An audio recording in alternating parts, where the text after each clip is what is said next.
This is the DZ09, aka the $12 smartwatch. Now, you may have seen videos about this already. It's been made popular by the channels Unbox Therapy and Tech Smart. And really pretty much the only attractive quality about this is that it is a $12, give or take a few dollars, smartwatch. But the thing is, it really isn't a smartwatch. And I'm not saying that in a bashing manner.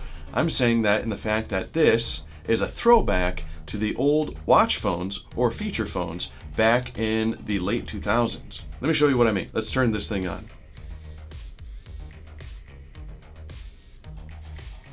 Oh, I didn't do the sound thing that I wanted to do. Anyway, let's take a look at the interface here. So if you remember in the late 2000s, feature phones were pretty much what we had instead of legitimate smartphones that we have now. And this has the interface just like it, and I'll tell you what interface this is in a minute. On this phone, I'm gonna call it a phone because that's what it is. We have a dialer, a phone book, call center, messaging. You can actually type messages in here. Let's get in there. Please install BT notifier. Oh man, let's make one. Can I not create one? Drafts. So let's get this even closer. So you can see how tiny this keyboard is, and it's the old T9 style where you have to tap until you find it. Useless, completely useless. No one's gonna want to send messages that way, but it's there. You'd almost have to use a stylus in order to work that. It also has remote capture, which is kind of cool. You can take pictures from your phone if you have it set up somewhere and then snap the picture through here. I don't know how well that works. A lot of these features are here, but are sometimes nearly impossible to get working. You can also, do I have any pictures in here? I do. So you even have a photo gallery from the camera, because this does in fact have a camera on it. You can look at some of your pictures through here, although I don't really think it's worth very much. The camera is 0.3 megapixels, and it is like the worst garbage looking thing. Let's get to the camera and show you that. It does have a sound recorder too, which might be somewhat useful. Let's open up the camera. So you can see here, it's kind of hard to show because I can't really angle things. All right, there's the shades. Can I show you? I'm gonna take a selfie. Ah, that is ghastly. Oh my. Let's not do that again.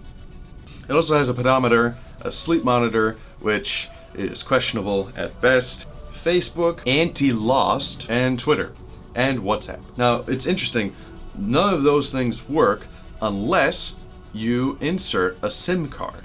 Yeah, that's right. That's why this thing is a phone. It's really a throwback to the old 2009 watch phones. That was really big from 2009, 2010, 2011. A lot of Chinese manufacturers were developing smartwatches, or not really smartwatches, but watch phones. And there was a difference because they mimicked the feature phone style that a lot of regular old cell phones had, but miniaturized it into a watch.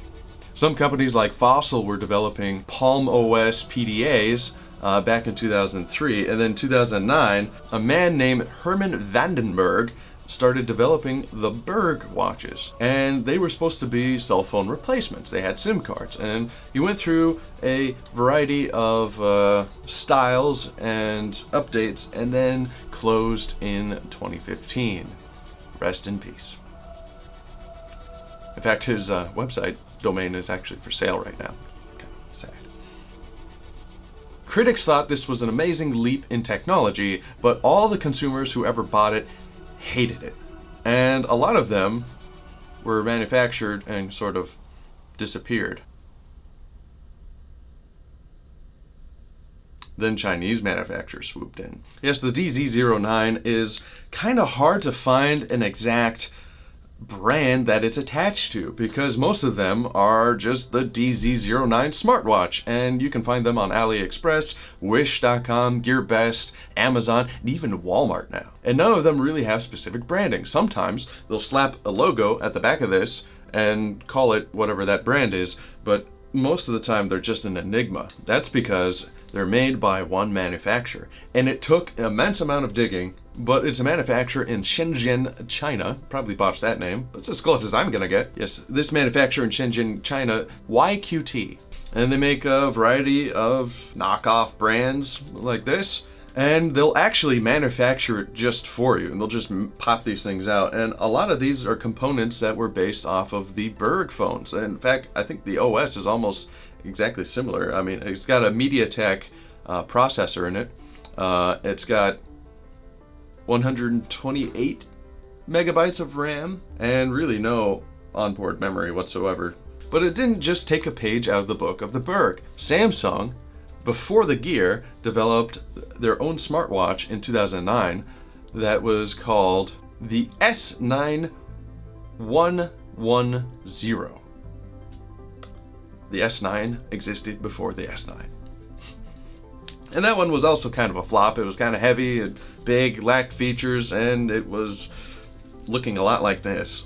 The simple fact of the matter is a lot of companies were trying to develop smartwatches and smartphones and wearables long before people were ready for it.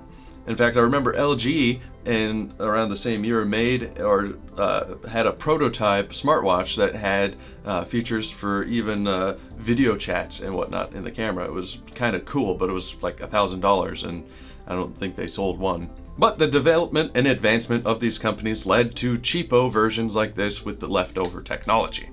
And that's why you can get one for $12 today. It's nothing too impressive, nothing too amazing, but for $12 it beats out regular $12 watches, and that's a fact. If you can get a SIM card that fits, let's open this up. Where's my knife? Come on, there we go. So we rip this bad boy out. Sorry. And you can see there is an SD card slot. I have an 8 gig card in there and a SIM card slot. Now this is the regular size SIMs. It's not the nano SIMs that pretty much every smartphone that uses SIMs uses today. So you can't just hot swap them. You have to find the old style SIM, which proves that this is older technology because these have not been made in 5 years. Yeah, wait, no. I think they stopped making the regular size SIMs in 2015.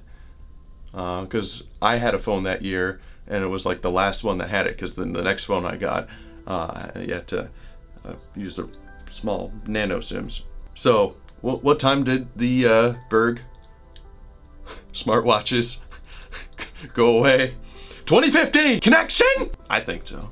Since there are variants to the DZ09, you might be hard-pressed to find one that will fit with your network carrier, since some of these are just made to be working in Asia and they use different bandwidths. So try to find one, make sure that your phone provider has one that would work, and then make sure you can get the right size SIM, because they'll say, a lot of them say that they have the micro SIM, but it's not the nano SIM, and you're just not going to be able to use it, because this will work a whole lot better, I believe, if you use it just as a phone, which is kind of a cool and novel concept. I mean, say you don't really care about smartphones that much. Say you want something that's just light and can be on your wrist. You don't text that much. This has no voice to text, by the way, so don't even try. But phone calls actually are surprisingly decent, since the only way I've been able to use it is through tethering through Bluetooth through my phone, which you have to get an app to be a third party, workaround so that they'll communicate. It's not even direct and straightforward. It's not even just like, connecting to your phone. You have to get a push notification Bluetooth app for phones like these. Anyway, you'll get just about any notification on here. It'll come up like a text message and let you know what's going on. But when you get phone calls, they'll push from your phone to your watch. And as long as it's connected to your phone, all audio, music, YouTube, anything will be sent to this instead of from your phone. So another thing to keep in mind.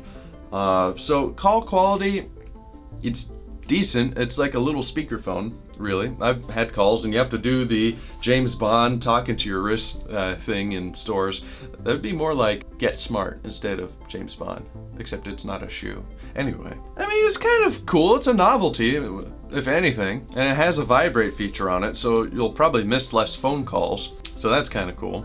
As far as fitness functionality, nothing. No sensors. It has a pedometer, but I wouldn't trust it.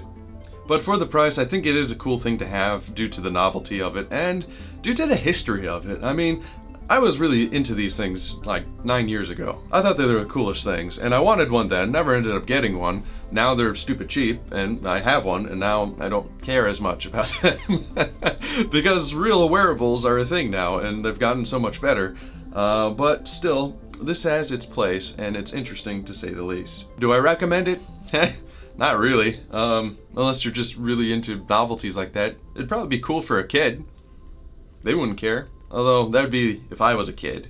Kids today are really needy. But it kind of just falls into the category of, for 12 bucks, you're not gonna lose anything. But when it comes to cheap wearables, my recommendations might fall elsewhere. Next video.